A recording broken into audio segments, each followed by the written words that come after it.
4 o'clock by Price Day. The hands of the alarm clock on the table in front of Mr. Crangle stood at 3:47 on a summer afternoon. "You're quite wrong about that, you know," he said, not taking his eyes from the face of the clock. "You're quite wrong, pet. As I have explained to you often enough before, the moral angle presents no difficulties at all." The parrot in the cage, hanging above him, cocked her head and looked down with a hard, cold, reptilian eye, an ancient eye, an eye older by age upon age than the human race. She said, "Nut!" Mr. Crangle, his eye still on the clock, took a peanut from a cracker bowl at his elbow and held it above his head to the bars of the cage. Pet clutched it in a leathery claw. The spring steel muscles opened the horny beak. She clinched the peanut and crushed it, the sound mingling in the furnished room with the big city sounds coming through the open window, cars honking, feet on the sidewalk, children calling to each other, a plane overhead like a contented, industrious bee. "It's quite true," Mr. Crangle said at 3:49, "that only someone above all personal emotions, only someone who can look at the whole thing as if from outside, can be trusted morally to make such a decision." As the big hand reached 3:50, he felt a sense of power surge deeply through him. "Think, pet. In 10 minutes, in 10 little minutes, when I say the word, all the evil people all over the world will become half their present size, so they can be known. All the uncaught murderers, and the tyrants, and the proud, and the sinful, and the bullies, and the wrongdoers, and the blackmailers, and nicotine fiends, and transgressors." His eyes blazed with omnipotence. "All of them! Every one!" Pet said, "Nut!" Mr. Crangle gave her one. "I know you don't agree fully with the half-size solution," he said, "but I do believe it to be the best one, all things considered."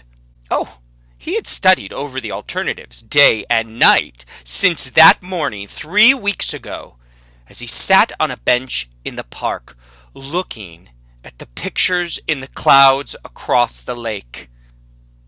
It came to him that he had the power to do this thing, that upon him at that moment had been bestowed the gift of putting a mark on all the bad people on earth, so they should be known.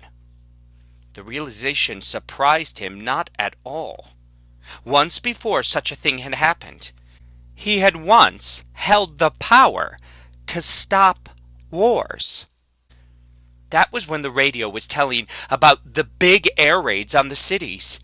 In that case, the particular thing he could do was to take the stiffness out of the airplane propellers, so that some morning, when the crews, bundled like children against cold, went out to get in their planes, they would find the props hanging limp, like empty banana skins.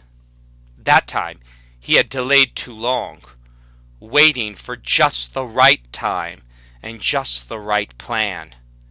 And they had outwitted him unfairly. They had invented the jet, to which his power did not apply.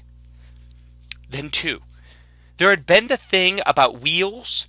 The thing about wheels came to him in a coffee place as he was looking at a newspaper photograph of a bad traffic accident. 3 killed. The power that was to change all the wheels in the world from round to square, or even to triangular if he wished, so they would stub in the asphalt and stop. But he wasn't allowed to keep that power.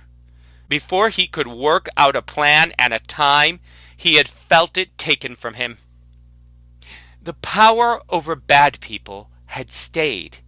It had even grown stronger, if power like that could grow stronger, and this time he had hurried. Though, of course, there were certain problems to be thought through. First, who was to decide what people were evil? That wasn't too hard, really, in spite of Pet's doubt. An evil person was a person who would seem evil to a man who held within himself the knowledge of good and evil. If that man could know all the person's innermost secrets, an evil person was a person who would seem evil to all-knowing Mr. Crangle. Then, how to do it? The method. Mark them on the forehead, or turn them all one color. Say purple? But then they would simply be able to recognize each other the more readily, and to band together in their wickedness. When at last he hit upon the idea of a change in size, what came to him first was the thought of doubling the height and bulk of all the bad people. That would make them inefficient. They couldn't handle delicate scientific instruments, or typewriters, or adding machines, or telephone dials. Oh, in time, they would expire from bigness, like the dinosaurs in the article in the Sunday paper. But they might first run wild, with their great weight and strength, and hurt people. Oh, Mr. Crangle wouldn't have liked that. He hated violence. Half-sized people, it was true, might be able to manipulate some of the machines. They could also be dangerous, but it would take them a long time to develop tools and weapons to their scale. And think how ridiculous they would be, meanwhile, with their clothes twice too big and their hats falling down over their ears. At 3:54, Mr. Crangle smiled at the thought of how ridiculous they would be. Not, Pet said. He reached up and gave her one, his eyes still on the clock. I think, he said, that the most interesting place to be would be at a murder trial where nobody knew whether the accused was guilty or not. Oh, and then at 4 o'clock, if he was guilty, Mr. Crangle's breath was coming faster. The clock hand stood at 3:56, or watching the drunkards in a saloon, he said. Not, Pet said, and he gave her one. Oh, he said, there are so many places to be.